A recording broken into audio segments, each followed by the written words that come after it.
Like I said, it happens, and hopefully some kids can learn from it, but just don't get caught. I'm down to dunk. And I'm down to dunk. I'm down to dunk. This is J-Dub, and I'm down to dunk. I'm Shea Gilgeous-Alexander, and I'm down to dunk. This is Lindy Waters, and I'm down to dunk. I'm Mike Muscala, and I'm down to dunk. This is Jay Will, and I'm down to dunk. This is Kenneth Williams, and I'm down to dunk. This is Lou Dort, and I'm down to dunk. We say this is Lou Dort, and I'm down to Dort. This is Lou Dort, and I'm down to Dort. Cracklin Oat Bran? Have you had Cracklin Oat Bran? No, No. Okay. but it's healthy. Are you a big oat brand guy? I'm a big Oat Bran guy. Okay. I think I would switch it with Fruity Pebbles. Okay, eat faster. Don't put as much in the bowl. Do you have a gallon of milk I can also take home? You don't have milk at home? One cinnamon toast. Okay. Crunch. Yeah. Cereal is great. Yeah.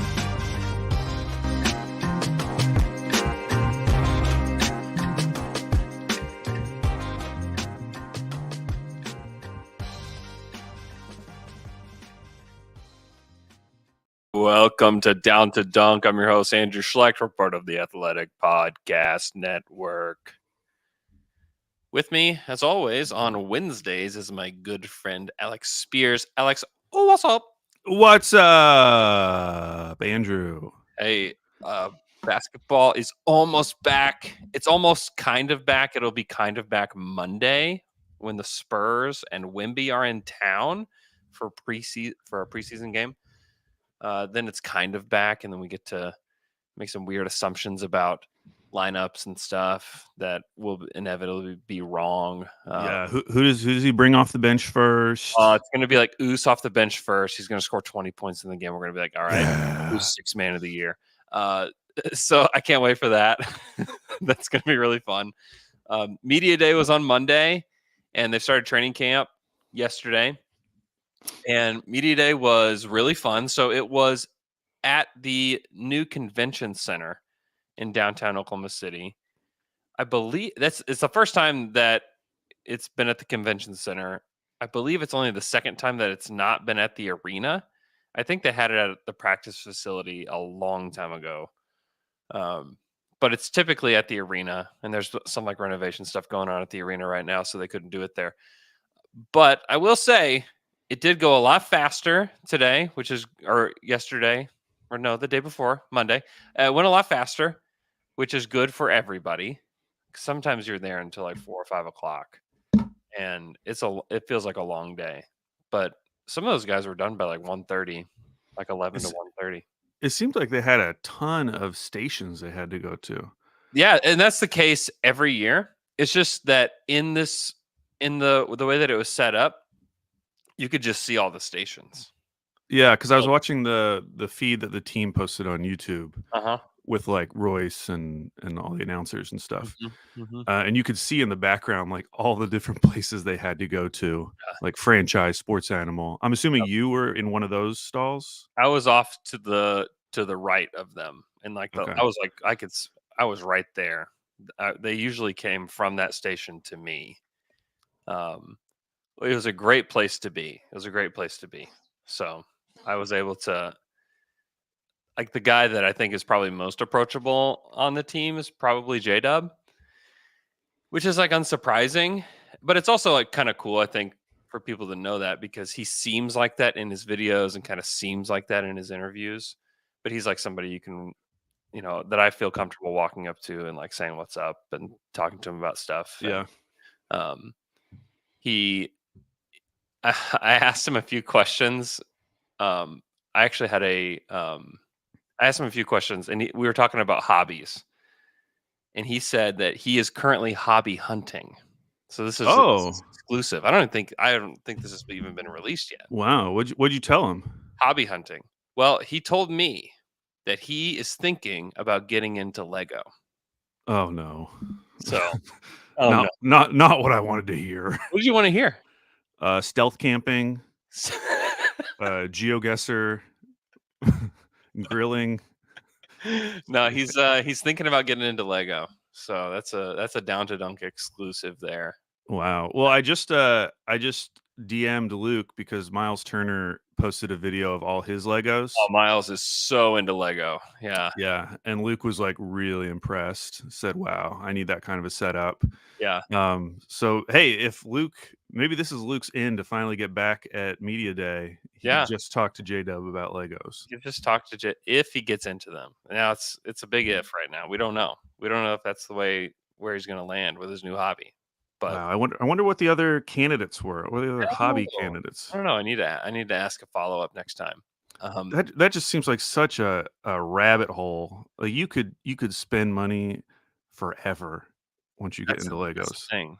And they're expensive, but if you're a millionaire basketball player, I guess that's true. You got some money to spend. You could spend it on lots of Legos like Miles Turner. I thought it was really funny because I'd been thinking of like a funny question because you always want to start with something to like get the guys a little bit loose. Mm-hmm. I was so surprised when J-Dub said that he actually did get drug tested. Yeah, because of the photo that he posted of himself. He did look absurd in that photo. He doesn't look like that in person. Yeah, he certainly looks jacked, but he doesn't look like that. So it was really funny that that was the first thing. That's the first thing that I asked him. It's the first thing he said to me, like on the pod. I was like, "Oh, okay." Yeah, It was really funny. He was obviously super relaxed. He was one of my favorites. I haven't put out the Kenrich one yet. Kenrich was really, really good. Josh Giddey was really good. I was really impressed with Josh. I don't know if you've had a chance to watch it. Yeah. That of the ones I watched, I mean, I watched all the ones you post so far. I thought that one I took away the most from.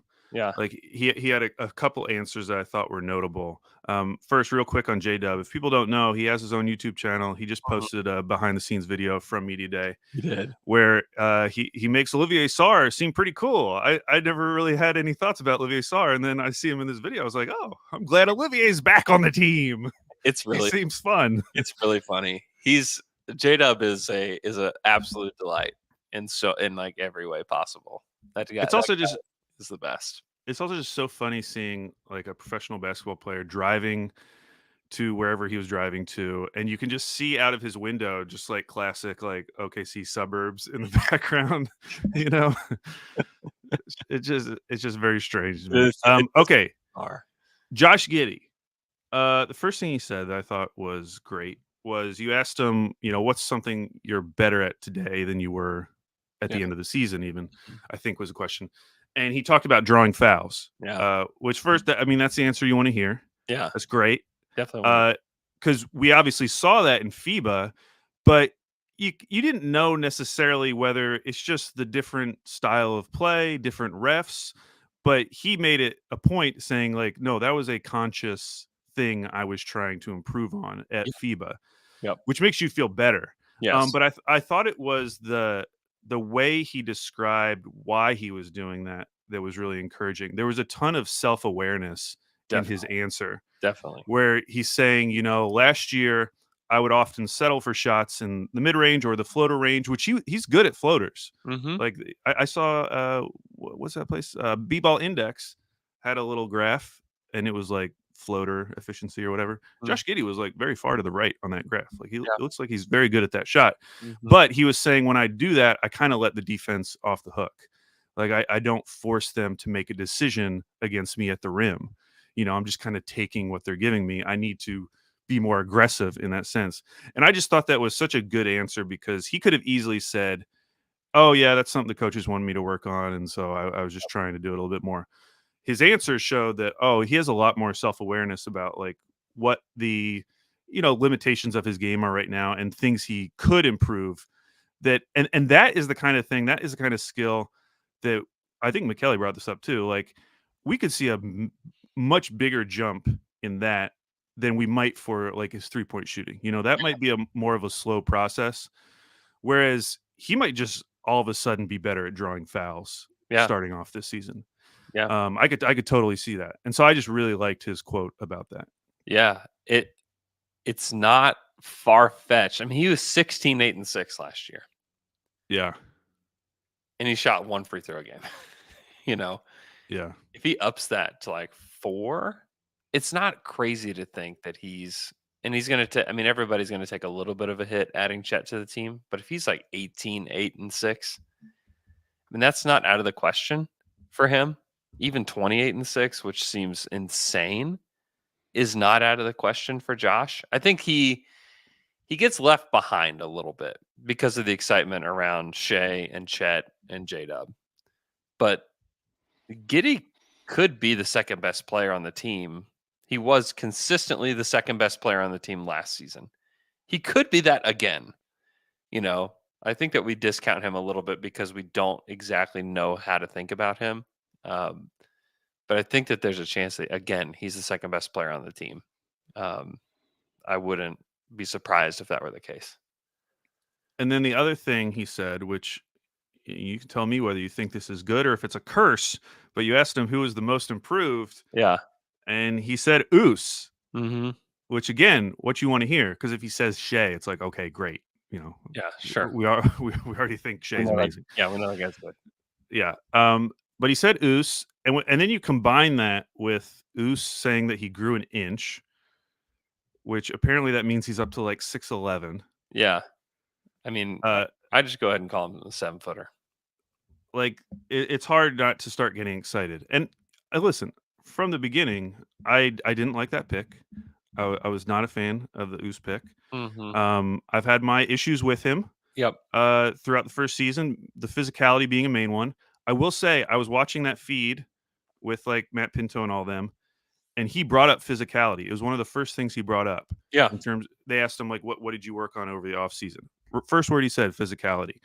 So you combine that with him growing and Josh saying he's the most improved, it's hard not to get excited about Ousmane Dieng. And I do feel like I might be getting over my skis a little bit. I think you might be getting over your ski. Dieng, I am very much wait and see. I need to see it to believe it for sure.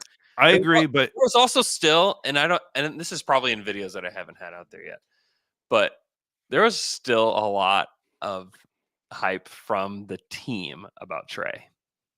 Oh, really? Mm-hmm.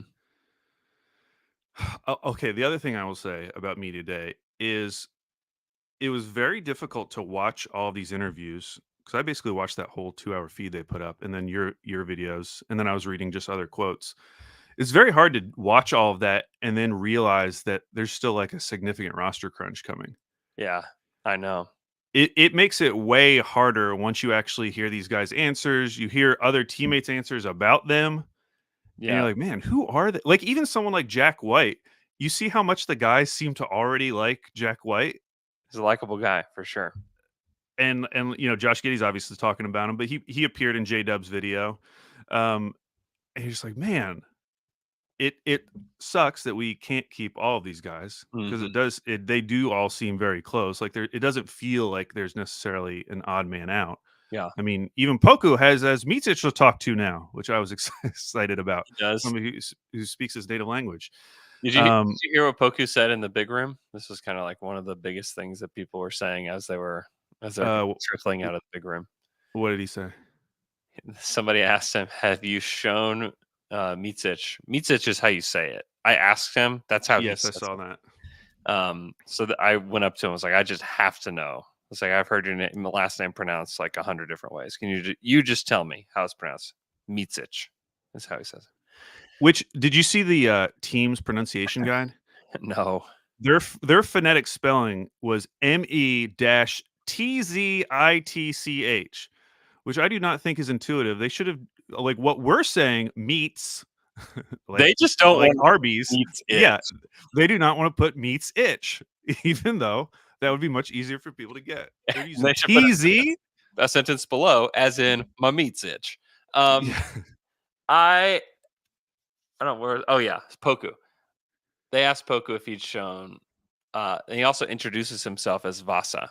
It's like I went and introduced myself to him. He said he introduces him, so you can call him Vasa if you don't want to say meat's itch, or if you don't want to say. Did you see how they pronounce his first name?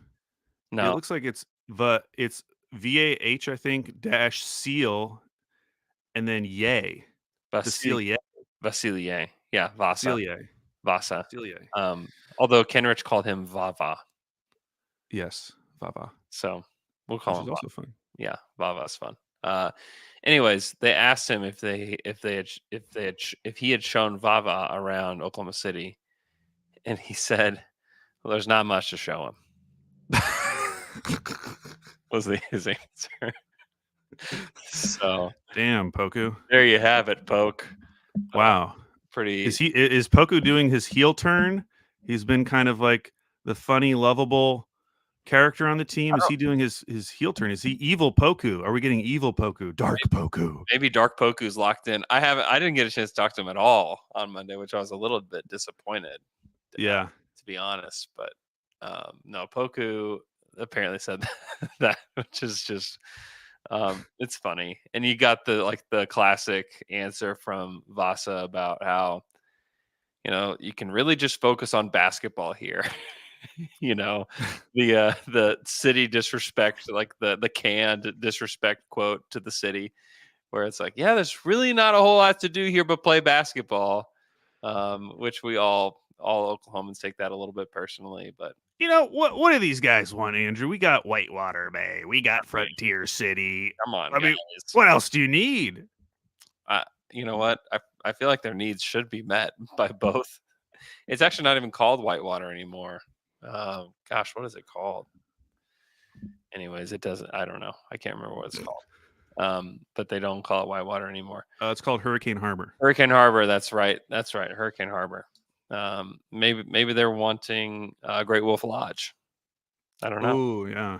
I mean, perhaps that might be what Vasa is missing, is the Great Wolf Lodge. No, I'm excited. I'm very, very excited to watch this team play, because you're right. You look up and down the roster, everybody's pretty good. It seems, and I've been kind of saying this all summer, and I felt a lot better about saying it all summer after hearing Sam last week and then media day Monday. Like, Davis Bertans is going to play for this team. Yeah.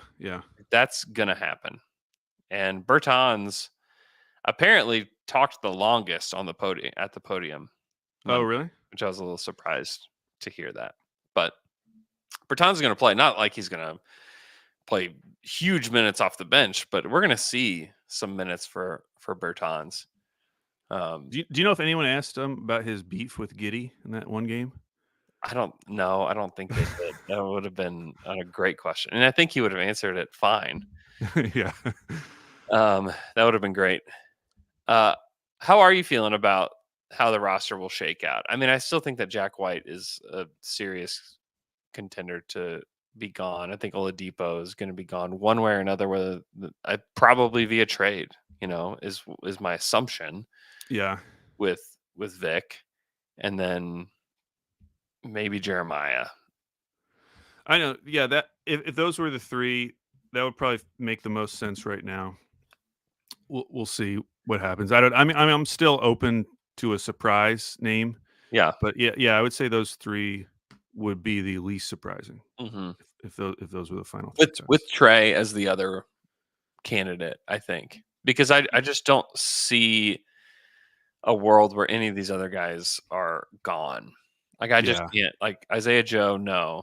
Like, that was mentioned on the Hoop Collective. I think it was last week that if Isaiah Joe was put out there, it's like, what are you like? That just blew my mind that they would even mention that. Like, why would they cut him? He was literally the sixth man of the team last year. Yeah, I mean, I don't know why people, especially as we get further along, like when it finally shakes out, if JRE is like the best player that they end up cutting, I would argue that there are teams that have cut better players this summer. Yeah. Like Reggie Bullock just got waived. Like, he's better than JRE. And shouts to Reggie. He's going for the double buyout. You think he's going to ask for a buyout from Houston? Yeah, eventually. He's going for the double buyout.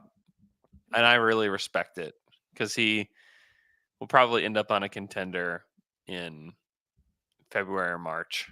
And he's going to get bought out, and then he's going to get paid by a third team this year. It's beautiful. It's a beautiful thing that he's trying to do, and I respect it. But yeah, that whole the summer of pouncing is looking a little lackluster, I would say. Yeah, definitely. At the end of the day. Yeah. I mean, we'll see. Who knows? Maybe they will waive Josh Giddey. You know, maybe Josh Giddey will just be available out there on the market on the waivers. You know, maybe they'll surprise us. I mean, I could see them waiving Jack White. I think they could probably trade Jeremiah for like a protected second or something. Like, you know, there's a chance that there's like a small asset out there for some of these guys too. And I don't know what an Oladipo deal would look like today, but you know, I would be surprised if it's just they straight up waive him, which is possible that they just cut him. But I also think that it's probably more likely that they trade him to clear a spot. And it could be a multiplayer trade like we saw last year around this time. Right. That could certainly be possible. So but yeah, going back to the original point, which was that I do feel like everything that came out about Oos was like the most exciting stuff. Yeah. Like you really kind of heard everything you would possibly want to hear. Yeah. He's still growing. That's great. Other teammates saying that he's improved, and then him recognizing that physicality is like a big deal. Because those are basically the three things I would want to hear. I mean, him growing, you know, I guess I wasn't expecting that, but that's great. It's great. The expectation is that you will grow, Oos. Yeah, that was in our off-season plans for him. Yep. What does Oos need to get better at? Grow an inch. Bro. So I sat down with Shay as well. He was really funny. He was, by the time that he got to me, he was literally sprinting across the way to get to my station, like sprinted into the chair that he sat in. And I thought he gave some really good answers. I was interested to hear him talk about that Mikal Bridges shot from the World Cup. I thought that was a really fun answer. And then when I asked him about All-NBA, he was really trying his best to say that he was honored, but also he doesn't care that much about it, that he just honestly just really wants, now that he's like checked that off, he feels like he needs to win a title. He doesn't want to be somebody that gets first team All-NBA, makes all-star teams, does all of that, and doesn't win a title. So I think that getting becoming an all-star, being on the All-NBA first team has kind of like unlocked this. And I think he wanted it before, but I think it seems like that has unlocked for him the desire to be a champion now, because he doesn't want to be a guy that's left without a championship and have those accolades. So I thought that was interesting. And you know, him saying that is much different than even like a player ranked like, you know, 15th to 20th in the league saying that. I mean, because now it does feel real. Yeah. He's reaching the point where it is like, if he doesn't win a title, it would be a disappointment for his career. Like in the same way that you would say that about like Jason Tatum or like Luka. Like these are guys that if they don't win a title in their career, it would be a disappointment. They'll still be great basketball players. They'll still have awesome careers, but like they are good enough to be that guy on a championship team. And he is in that kind of level of player now.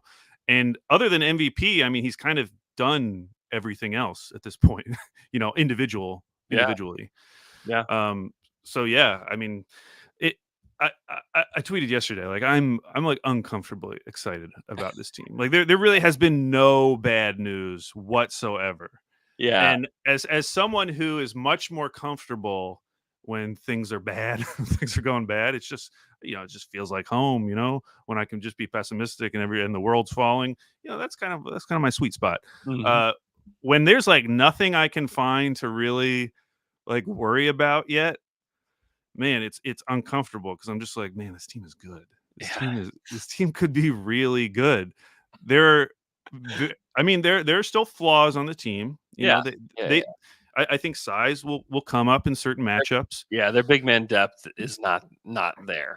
Yeah, so there are still things that you would want to see, but man, they're so close though. They're like 80 to 90% of like a fully formed. There's nothing wrong with this team. Let's go, try to do something. Let's just go try to make some noise. Yeah. So yeah, that's making me very. I just feel very weird. I haven't felt this way about a Thunder team in a while. I mean, I was actually thinking about the last time there was a media day where there was this little to talk about, and I think it might have been the second PG year, because I remember feeling at that time it's like, okay, Melo was the problem, obviously. Yeah. It turned out he wasn't. Melo was obviously the problem. We got him. He's gone. Okay, so we slot Jeremy in. Jeremy's going to be great, and let's just go. Like we know who this team is. There's no reason now that they shouldn't be very, very good. Yep. And at least that's how I felt at that time. So maybe that was the last time that I kind of was this excited about a team, where everything felt pretty fully formed in my head, and I was just ready to see it. Yeah. Hopefully it turns out better than that. The 18-19 season. Yeah. I mean, honestly, if it turned out like that year did, where they won 40 That's true. games, and then they lose in the first round, that would be a huge success. that actually would be great. Yeah. I'll take that. Yeah. Yeah, that was. Yeah, there is. I mean, it was definitely like no drama, a fun media day. Everybody's excited. There's definitely some energy with that group. So yeah, I mean, you'll get to see it some with Kenrich too. Kenrich we got to talk about how disappointed he was to be out during like the portion of the season that he was out, and then during the play-in, and how excited he is to get back with the group. We kind of forget a little bit that without Kenrich there, like they got pretty thin and a lot less physical. You just wonder, like, if K-Rich was there, how different things would have looked toward the end of the season. But yeah, he's back. You get Vasa in the group, which I'm just really intrigued. I really don't even know what that will look like, because we just haven't seen him play in the NBA at all. And so that's going to be interesting. Cason Wallace is another one. There's a lot of hype around Cason. Isn't that crazy? We are 27 minutes in, and we just mentioned their top 10 pick from this most recent draft for the first time. Yeah. Yeah, that's how deep this team is. Yeah, isn't that this fun? Is why I'm so excited. Yeah. I mean, Cason is, if this is any other team, you're talking about a guy who's picked 10th, but because it's this team and you have Chet coming back, going to play for the first time, and you have Shea, who made the All-NBA team, and you have J-Dub coming back for year 2, and you have Josh coming back off a really good World Cup. You have all these things going for you. Like, the top 10 pick, it gets lower and lower on like your excitement level.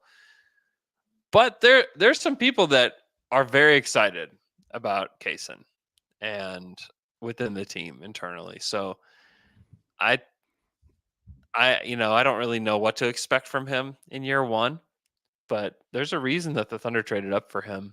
And I think that he can contribute right away with his defense and shooting, and he can handle the ball a little bit. Yeah, he's definitely kind of a wild card within all of this. And you can tell he totally fits. Like his answer about Chet was really good, because he did mention, like, yeah, it's really nice to have some, like, a shot blocker like that behind me, but he made a point of saying, for me individually, like, my goal is to not let my guy even get to Chet. Yeah, like, you can clearly tell he has that like Thunder mindset. He's going to fit in perfect. Yep. It's all just about finding a role and finding minutes for him, like every other guard on this team. Yeah, that's why I think it's just gonna be really hard for Trey. As much as like people still really like him, and I asked Shea who's the best listener on the team. He said Trey, man. I just think it's gonna be really tough when you have Joe and Vasa and Cason all on the bench. Like, it's just a really tough position to be in. Yeah, Zach Vobernick in the chat says 2 preseasons ago we were really excited about Teo Maladone. Times change fast. Are we not anymore? I'm excited about Teo on the Hornets. He got the two-way two-way Hornets. Still in the league. Hey, he's hanging on. Congratulations. That is a rough situation for him though now, because they have like so many guards that they need to develop with like Nick Smith Jr., Amari Bailey. They obviously have LaMelo. Like that's a lot of point guards, specifically guys who want the ball in their hands. Sure. Yeah. It's also just the Hornets. The They're Mr. Beast. The Mr. Beast. Yeah. How about that? Hornets. Pretty wild. Yeah. Pretty weird. Yeah. I mean, at least I went to his Twitter just to see what he was saying about it. Apparently, he's from there, so at least that makes like some sense. Okay. All right. That's good. He said it's his hometown team, so I was like, oh, okay. Well, maybe this isn't as weird as everyone's making it out to be. That's good. Yeah. Yeah. Because it did feel very random. It did. It's like, what are you doing here, Mr. Beast? Get out of How'd you get here, Mr. Beast? Get out of my NBA, Mr. Beast. Yeah, it's strange. Anything else from Thunder Media Day that stuck out to you? I don't think so. Yeah. I think we covered it. I mean, it was a pretty low key media day. Yeah.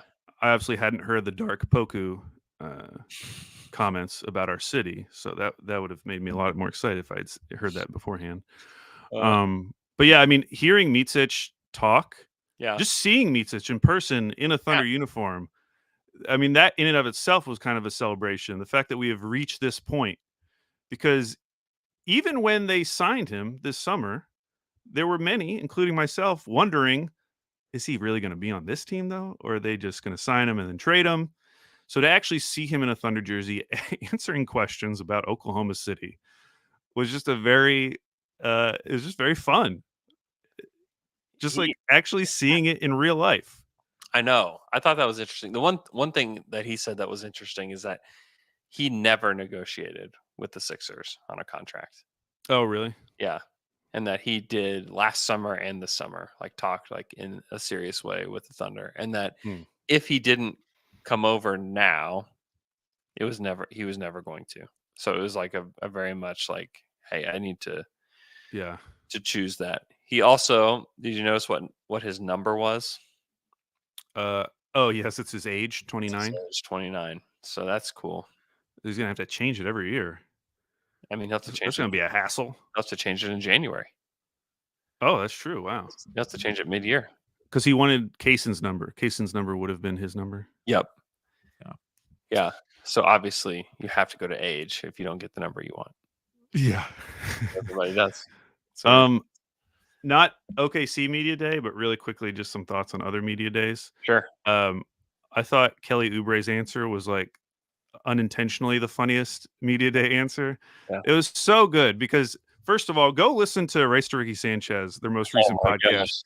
The first 15 minutes are so funny. It's like the most entertaining an NBA podcast can be. They're so pissed at James Harden, and they're so pissed at fans of other Eastern Conference teams who are good, that are like stressing out about the season. So funny. But Kelly Oubre went up there and basically my kid's like a certain octave during that portion that just he does so unhinged. It's really good. Yeah. Kelly Oubre comes up there and says, this is a well-oiled machine, winning close to 50 games every year. I've been in places where there was no hope. Like, it was just so funny to hear from another person's perspective, an outsider's perspective, what they think about Philly, which is true. Like, all those things are true to an extent. Yeah. Like, Philly has been a basically 50-win team for several seasons now, and you could understand how much more exciting that would be for someone like Kelly Oubre Jr., who recently played on the Hornets or played with the Warriors in that terrible season. But it's the juxtaposition between that answer and then listening to Rights to Ricky Sanchez, I just thought was very funny. Yeah. Well, it's similar to the conversation that we just had about the 17-18 or the 18-19 Thunder, where it was like, oh man, if things ended up like that, it would be horrible. And then you realize, oh, they won almost 50 games. Yeah. It's all comes down to expectations. And obviously when you live through the process as a fan, you have the MVP, your expectations are sky high. Yeah. Whereas for Kelly Oubre, it's like, man, I'm just happy to be on a good team. Yeah. Just a normal good team. Yeah. Yeah. I'm interested to see. I mean, Oubre, I don't have a lot of expectations for Oubre. No, I don't either. but I'm glad he's happy with where he is. Shouts to Tsunami Poppy. Hey, before let's talk more of league wide stuff, but first I put this link in the chat here on YouTube. But we're having Down to Dunk night on November 14th. It's a Tuesday night. We are going to meet at Spark, which is across the street from the Paycom Center. So it's a burger and fry restaurant. They've also got some really good custard. It's really great. So we are going to meet there before the game. Hopefully, if the weather's nice, we'll be out on the patio together. If it's not nice, we'll figure it out. But we are going to meet there before as just kind of like a meet and greet, kind of just hangout time. There won't be a live podcast or anything because we really won't have time because this is such an important game that we want to have like a little bit of hangout time, but we want to be in our seats like well before the game starts. So I want everybody to be in their seats by 6 because the game starts at 6:30. Nationally televised. It's the in-season tournament. So I want everybody to be able to be comfortable and in their seats before then. So that's Down to Dunk night. It's gonna be great. If you buy your tickets, go to the link that's posted here in the chat. Go to my Twitter account or the Down to Dunk Twitter account. I have just retweeted that and kind of pushed that back up to the top on both accounts. If you guys could please buy tickets as soon as possible. There's not that many seats left. We've already sold a lot, which is exciting. Some people coming in from out of town. It's going to be a super fun night, so you won't want to miss it.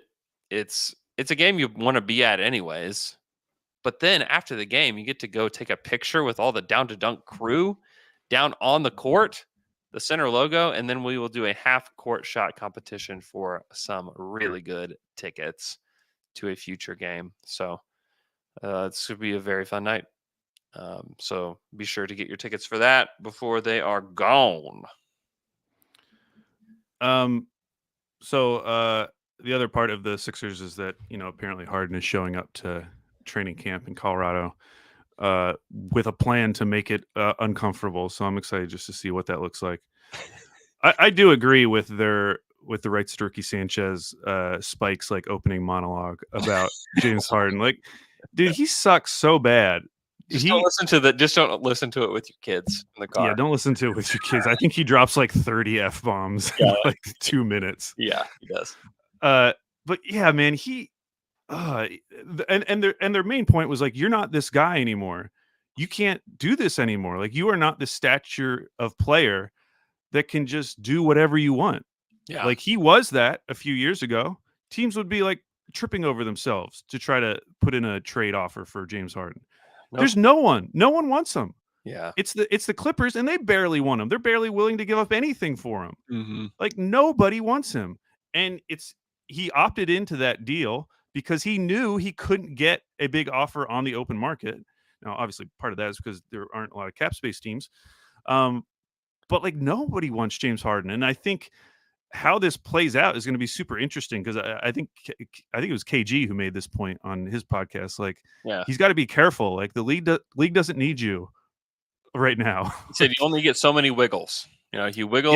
Yes. He wiggled out of Houston. He wiggled out of Brooklyn. Now he's trying to wiggle out of Philly. He's like, the league just doesn't need that, and then people won't want you. Like that. That to me is the reason. It's not if he were the caliber of player that he was still, and maybe he was still with Brooklyn, where it's only like one trade removed.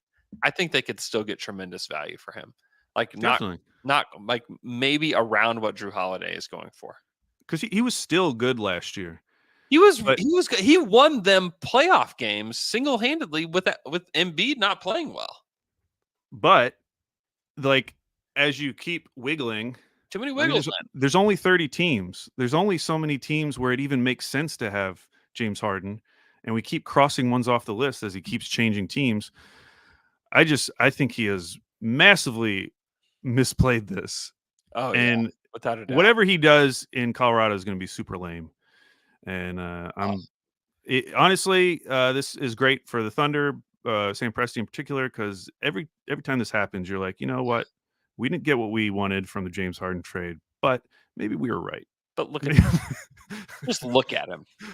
Maybe it wasn't a terrible idea. Yeah, I was gonna bring that up because it does. I mean, the Harden trade for how long did it just feel like, oh my gosh, what did they do? Why did they do? Yeah, I think it's really naive to think that he wouldn't have become this same character in OKC. Yeah. Well, I do think this would eventually have been revealed. Well, and also just watching Kevin and Harden is just like it kind of relieves the dynasty thought in your head because there was just no way that that team was going to stay together for longer than they did. It just wasn't going to happen. I mean, you see how much movement both those guys and even Russ, which Russ is not necessarily all of like his doing. But you can see how like, oh yeah, like that team was never destined to stay together for any length of time. So I still think you can like hindsight some of it and say they sort of just kept Harden for one more year. But definitely. But still, it's like it does like take the it relieves some like pressure from the valve for sure, because it's just like, man, like what is he gonna do? Is he gonna show up in like one of those like inflatable T-Rex suits and like try to play basketball in that? Like what's he gonna do? You know? He's probably just gonna pout. He'll do the Ben Simmons thing where his like phone is falling out of his pocket. He's like, checking texts in between drills or something. It just has to be the Sixers. They're course they're cursed, man. It's all cursed. Just everything about them is so insufferable, but very entertaining. That's why I listen now to 3 Sixers podcasts because they have that new one, the PHLY one with Derek Bodner and Kyle Neubeck. Yeah. No, those guys are really plugged in. Yeah, they're great. Yeah, Bodner's always been really good. Other media day stuff. I mean, really, the only other team that was that notable, I feel like, on media day was Toronto. Yeah, and just how dysfunctional they appear to be from the outside. Even to their own reporters, everyone's like, "What is going on? Like, why are you guys being this open about this? Like, why is Masai saying that guys were too selfish last year, and clearly talking about Pascal, and then they have to ask Pascal about it, and it's just an awkward situation all around. And to have your 2 best players. I mean, Scotty is right there, obviously, but to have OG and Siakam be on expiring contracts going into this weird season where you lost your starting point guard, the vibes are awful in Toronto. It's disastrous. Like worst in the league among like good teams that are theoretically expecting to be good. Actually, yeah, it's shocking, honestly. Like it's pretty. I don't get it. Like, what is the plan? Like, not even just like, what are we doing with these players, but what is the idea of Masai going out and saying these things at the presser? Like, what's the plan there? Who are you benefiting by apparently alienating Siakam? No, what's the goal here? I mean, it's funny because like I think the stated goal from like almost every team in the league is, hey, no headlines. Let's just have fun. Like just enjoy it. Yeah. But like everybody just don't say anything. Don't say anything. Just say nothing if possible. If somebody gives you an out in the way they ask a question, take the out. Like don't do this. And Chet Holmgren was like the perfect example of that. Like Chet is like the I have decided that Chet is the ultimate Thunder player because like his interview was just like, man, I'm not sure he said anything. Yeah. He said a lot of words, but I'm not sure he said a whole lot. He wasn't willing to step out and say anything. And I'm not asking anybody to say anything out of bounds. What I'm trying to do is like reveal like some character from the team and from themselves. Like that's what I want to do. And it was really even tough to crack Chet. I was like, you are the ultimate Thunder player, Chet. Like you did it. You have become the ultimate Thunder player because he's just like PR, Yeah. It's good. It's honestly like, wow, like he's really polished. He really knows how to not answer any of my questions while answering my questions. Very good. And then in Toronto, it's like, hey guys, just like whatever you feel, like just say it, That seemed to be like the general message, which is it's a.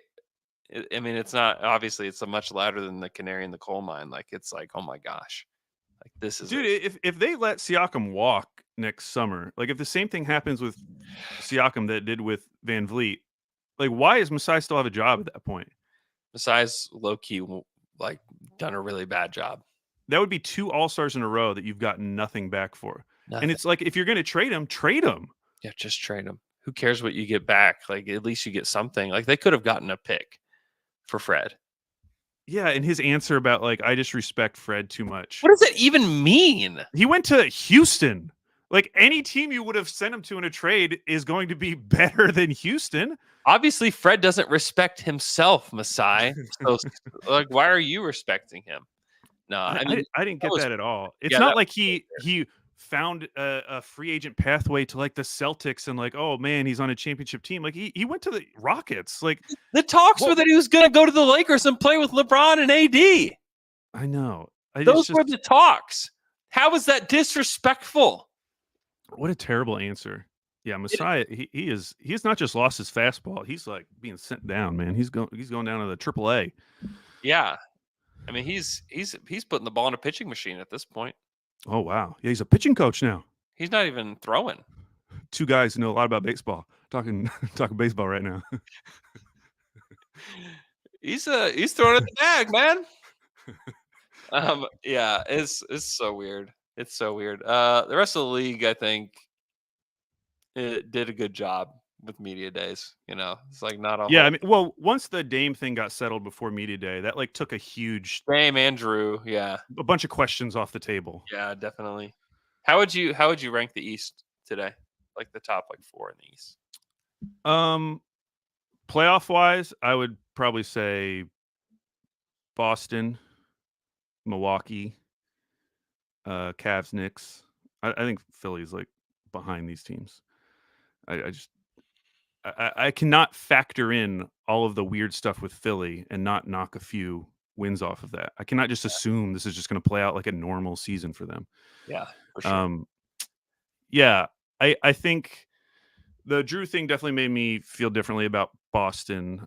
I still might take their under, but I probably wouldn't have locked it in. Yeah. Because if those guys stay healthy, like, yeah, this will be a really good team, and they could be good in the regular season. Yeah. They who knows? They could win like 58, 59 games. Yeah, they could. They definitely could. Even if the Zinger misses some time, I think they can figure out a way. I don't know, like Luke Cornett's not like some great player, but I think they can find some depth elsewhere. You know, they have a ton of second round picks. Right. They're going to be able to trade like 4 seconds for some random rotation player that is good. They'll find a big, like Winion Gabriel's on their team now too, but not. I mean, clearly not some great player, but a guy that can just soak up minutes and is athletic. Yeah. But yeah, I mean, the East is loaded. Yeah. Yeah, I agree. I think Boston's at the top. I just think that Drew is the exact player they needed. He's the exact kind of player, a guy who's won a title, like good personality, great locker room guy, great leader. And just the fact that like they've been really close. Yeah, Boston's I actually really close. And he's a guy who's actually done it. I thought Ricky Sanchez made, I think it was Mike who made this point, or maybe it was Spike. But they were talking about how like Marcus Smart was so much of the identity of that team. And for a long time, that was a really good thing. But they asked, like, was there a component of this, all these offseason moves where it's like, we need Tatum and Brown to be the guys on this team. We need them to be the heart and soul of the team. And is that ever going to happen while Smart is on this team? And I thought that was a fair point. And you're kind of getting, I mean, you're getting a better player than Smart, but you're getting a guy who fills a lot of those similar roles that Smart did. Yeah. No, I think it's great. I think that Drew is somebody that can lead, but not have to be like the upfront leader. Like he can help Tatum and Brown become more of the leaders of that team. I think he's the exact guy that I would want. You know, if you could have like, and they even said as much. Brad said as much that there was like if there was like a Celtics wish list of players that they could get, you know, Drew is pretty high on that list. So yeah, I think he's perfect for that team in so many ways. And if they're healthy come playoffs, that's the team I would pick. You know, that could go toe to toe with Denver. I think they really could do it. Really impressive summer from them. I know they changed a lot of things and they are pretty shallow, but that stuff changes in season. So, okay. Is there anything else that we need to talk about this week, Al, before we go? No, Slam and Jam coming back next week. We've got a couple big guests. I know we have very big guests. Yeah, for the return. That's gonna be a really, really fun podcast. I'm very excited about that. And then the Athletic MBA show as a whole will return to its full lineup the week before the season starts. So everything will come back then, which will be exciting. The Slam and Jam will be back on a weekly basis then. I've had some people asking me about that, but I've had a lot on my plate in the background, and I've had people raise their hands and want to do podcasts, and I've said yes to all of them. So it's kind of why Slam and Jam has not come back with any regularity. But this next week we'll be back, and it's one that you will not want to miss. I will say that. If you will please subscribe to the Down to Dunk YouTube page. I don't think I'm going to release the interviews as a podcast. I think I'm only going to release these as exclusive YouTube content. So if you have not heard any of the interviews that we talked about at the beginning, it's because they are on YouTube. You need to go to the Down to Dunk YouTube page. Please hit subscribe. I would love to get to 5,000 subscribers as fast as possible. So if you could just take your wife's phone and just subscribe to Down to Dunk on that. Just any little way that we can get there. Any phone you see that's been left unattended. If there is an unlocked phone at the gym, grab it, subscribe to Down to Dunk on YouTube. I'd love to get to 5,000 subscribers very, very soon. But all those interviews are going to be on YouTube only. So there's some shorts up there. There's videos of, and I need to put there's a short Jada video, but I'm going to put the whole thing up there. Giddy, Chet, and Shay are up there now. There will be more coming at you later this week. You won't want to miss those. They're really good. And then I'm going to compile a video that I haven't even thrown the fastball yet with the interviews. Hoopsock69, he's asked us a few times. Did Andrew ever say why the interviews end so abruptly? I've not said why, but there's a good reason why. There's a additional segment at the end of every interview that I'm going to release at some point, and it's the best, some of the best content that we've gotten at Media Day, by far. So get ready for that. Hope you guys are doing well, and we will talk to you guys again on Friday.